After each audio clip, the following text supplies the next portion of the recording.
boys and girls. Welcome back to This is Epic. Thank you so much for joining me. Let's jump right into our second episode. Once upon a time, there was a Muni named Shakunthale. He was the chancellor and founder of a university located on the banks of river Gomati. He conducted a yaga which lasted for 12 years. It was called Satra Yaga. The professors at this university were Brahma Rishis, and they had thousands of students at this university. On the final day of the yaga, once the yaga is completed, all the professors and students are sitting together. At this point, a guest arrives at the university. All the professors and the students extended a warm welcome to him. So their guest that day was Ugrashrava, who was the son of Romaharshana. Both of their profession was to narrate stories. Such people were called Suta Puranikas or Pauranikas. They greeted him saying, "O great sage, we are very happy to have you here at the end of the great yaga," and they requested him to narrate a story to them. Ugrashrava shows his respect to the professors and goes on to say that, "This time I have a story for you which is brand new. It is not a story that you would have heard before. It is only a story which will get narrated over and over again for years to come. This fascinating story is unforgettable and full of deep knowledge. Let me narrate to you this new story. Let me narrate to you Krishna's story. Let me introduce you to the fifth Veda." I was in attendance at the Royal Assembly of Janamejaya, where he was listening to this story being narrated by Muni Vaishampayana, says Ugrashrava to his audience. So the professors and the students are now really excited to listen to this story. They say, "We are really lucky to have you as our guest today. It is believed that when you do bad karma, you will get bad results later in life.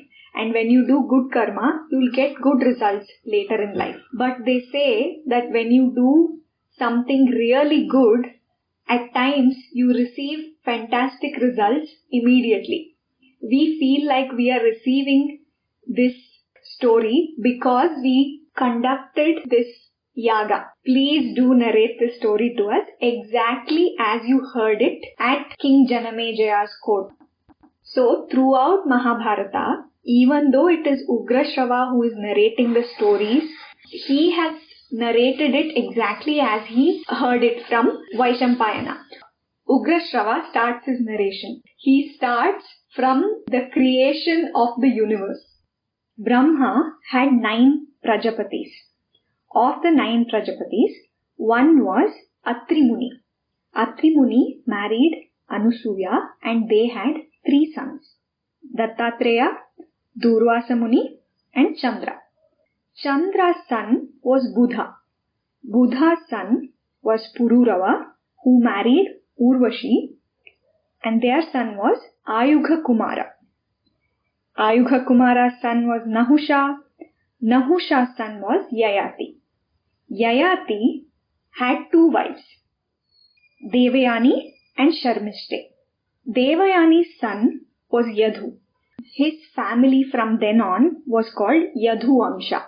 Sharmishta's son was called Puru or Pururava. His family from then on were called Pauravas. In this family, there was a king named Dushyantha.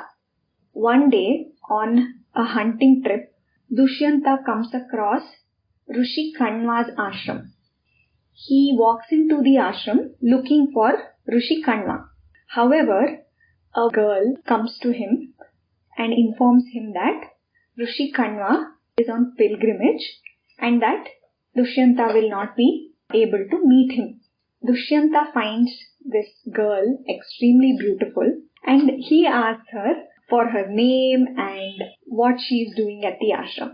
So the girl introduces herself as Shakuntala and that she is the daughter of Vishwamitra Muni and Menaka.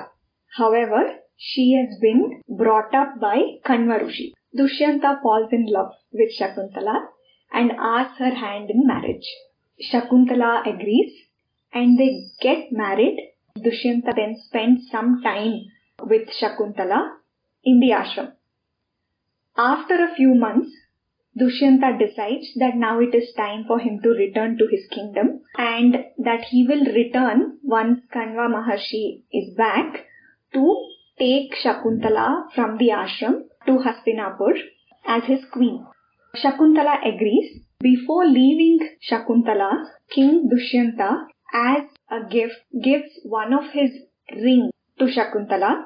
Some time passes.